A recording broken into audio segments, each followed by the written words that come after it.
Hi everyone, welcome back to all of you learn something के day 39 में आज का क्वेश्चन आप अपनी स्क्रीन पे देख सकते हैं जो हमने बाइनोमियल से चूज करके निकाला है।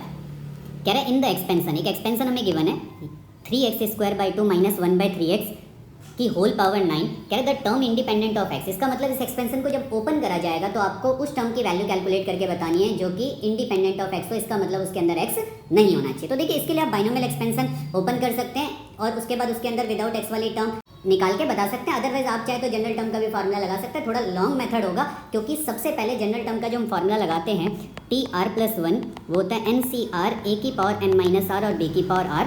आपको कोई भी टर्म कैलकुलेट करने के लिए यहाँ पे r की वैल्यू सब्स्टिट्यूट करनी पड़ेगी और r निकालने के लिए मेरे पास शॉर्टकट मेथड है। आप इस तरीके से देख सकते हैं कि कभी भी अगर कोई भी expansion axt plus b upon में c x की पावर q की होल पावर n की टर्म में और आपसे पूछ इंडिपेंडेंट ऑफ x बताइए तो उसके लिए r की जो वैल्यू होती है वो होती है n इंटू में p divided by p plus q। जैसे इस क्वेश्चन के लिए अगर हम देखें तो हमारे पास n की वैल्यू 9 है, यहाँ पे x की पावर आप देख सकते हैं वो p होता है, दैट मीन्स p2 हो गया, और जो नीचे वाली टर्म में x की पावर है वो 1 है तो q1 आ गया।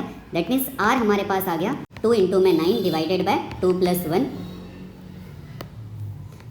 और ये आ गया 2 इंटू में 9 डिवाइडेड बाय 3। तो r की वैल्यू मेरे पास आ गई, वो आ गई 6। अब r की वैल्यू को 6 यहाँ पे सब्स्टिट्यूट कर देंगे और हम इजीली इसकी वैल्यू को कैलकुलेट कर पाएंगे। जो किस तरीके से होगा वो देख लेते हैं। तो देखिए r की जगह हमें 6 सब्स्टिट्यूट करना है तो 6 + 1 हो जाएगा। n की वैल्यू 9 है, 9 से 6 a हमारी पहली टर्म को हम a बोलते हैं तो 3x² डिवाइडेड बाई 2 और उसकी पावर हो जाएगी n minus r, that means 9 minus 6 3 होगा।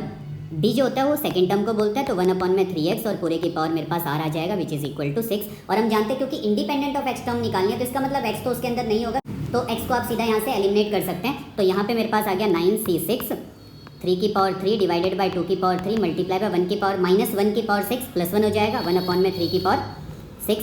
बेस सेम है और दो टर्म डिवाइड में है तो पावर क्या हो जाएगी माइनस, तो ये हमारे पास बन जाएगा 9c6 और 1 अपॉन में 2 की पावर 3 इंटू 3 की power 3 which is equal to 9c6 और 1 अपॉन में 6 की पावर 3। हमने इन दोनों को मल्टीप्लाई कर दिया क्योंकि इनकी पावर सेम थी। तो आप क्लियरली यहाँ पे देखें तो ये हमारे फर्स्ट ऑप्शन से मैच कर रहा है। ये 9c3 लिखा हुआ है, 9 इंटू में नहीं है, आप इसको करेक्ट कर लीजिएगा।